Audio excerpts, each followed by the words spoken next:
বাংলাদেশের ইতিহাসে একমাত্র পদত্যাগ না করা ছাত্রলীগ নেতা এবং যিনি এখনও বীর দর্পে ঘুরে বেড়াচ্ছে এবং ছাত্র শিবিরের শীর্ষ পর্যায়ের নেতৃত্বে আছে এস.এম. ফরহাদ। তিনি ব্যাপকভাবে একটি মিথ্যাচার করেছে।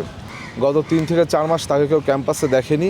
হঠাৎ করে তিনি যে এখনও বেঁচে আছেন সেটি প্রমাণ করতে তিনি এক ভয়ঙ্কর মিথ্যাচার করেছেন যে বাংলাদেশ জাতীয়তাবাদী ছাত্রদলের নেতাকর্মীরা বা শিক্ষার্থীরা তারা নাকি 5ই আগস্ট রাতে ঢাকা বিশ্ববিদ্যালয়ের হলগুলো দখল করতে চেয়েছিল।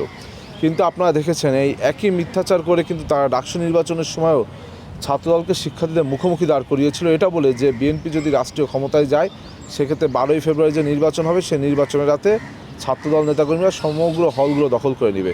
কিন্তু আপনারা দেখছেন যে 12ই ফেব্রুয়ারি জাতীয় নির্বাচনে বিএনপির সংখ্যাগরিষ্ঠতা লাভের পরেও আজকে 3.5 মাস পেরিয়ে গেছে কিন্তু কোনো হলে কিন্তু এই ধরনের কোনো অনাকাঙ্ক্ষিত ঘটনা ঘটেনি, বরং প্রত্যেকটি হলে ছাত্রদলের নেতৃবৃন্দ সহ সকল অন্যান্য যে ক্রিয়াশীল ছাত্র সংগঠন রয়েছে তাদের একটি শান্তিপূর্ণ সহাবস্থান সেখানে কিন্তু লক্ষ্য করা যাচ্ছে।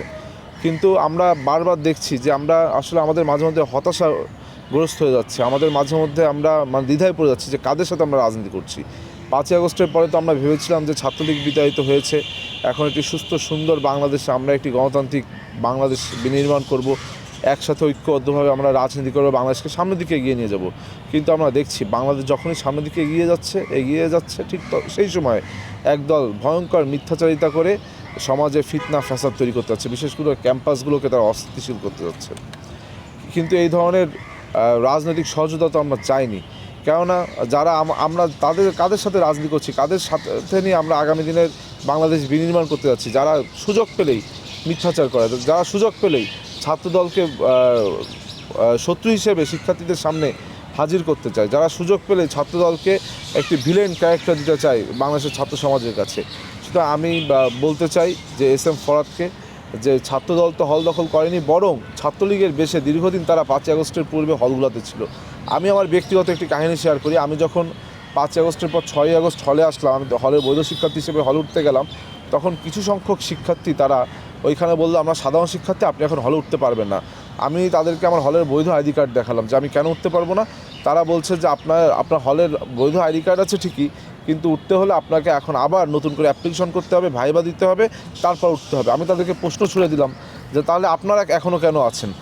তারা বলছে যে আমরা তো আগে থেকেই ছিলাম। তো আমি বললাম যে আপনারা আগে থেকে ছিলেন, সেই সময় তো ছাত্রলীগের আনুকূল্যে সকলকে থাকতে হয়েছে, এখন তো নতুন বাংলাদেশ, এখন তাহলে আমার তো ওই সময় থাকার রাইটস ছিল, তারা আমাকে থাকতে দেয়নি, তাহলে আপনারা কেন থাকবেন, আপনারাও নতুন করে অ্যাপ্লিকেশন করেন। তখন তারা বললো না আমরা সাধারণ শিক্ষার্থী, এটা আমাদের সিদ্ধান্ত। তখন আমি ভেবেছিলাম যে নতুন বাংলাদেশ ঠিক আছে, শিক্ষার্থীদের মতামতকে প্রাধান্য দেওয়া উচিত। আমি কিন্তু আবার নতুন করে অ্যাপ্লিকেশন করে ভাইবা দিয়ে আমার প্রায় 3 মাস লেগেছিল হলে উঠতে। পরবর্তীতে হলে ওঠার 2 মাস পেরোতে দেখলাম যারা সেদিন সাধারণ শিক্ষার্থীর বেশে কথা বলেছিল তারাই এই ডাকসু নির্বাচনের শিবিরের বিভিন্ন প্রার্থীরা ফিরে এসেছে। তারাই বিভিন্ন আপনার সেই সময় তারা চালু করলো যে হলগুলোর বিভিন্ন শিক্ষার্থীদের যে প্রতিষ্ঠানগুলো রয়েছে, ডিবেটিং ক্লাব, নাট্য সংসদ, আপনার বাঁধন, রক্তদান ক্লাব সহ সকল ক্লাবে তারা একটি নিয়ম করলো যে কোনো রাজনৈতিক সংশ্লিষ্ট ব্যক্তিরা এই সংগঠন বা ক্লাব সমূহের প্রেসিডেন্ট সেক্রেটারি হতে পারবে না। কিন্তু আমরা দেখলাম যে তারাই সেখানে প্রেসিডেন্ট সেক্রেটারি হলো এবং প্রেসিডেন্ট সেক্রেটারি হওয়ার পর তারাই আত্মপ্রকাশ করলো, তারাই শিবিরের সকল মিছিল মিটিং আছে।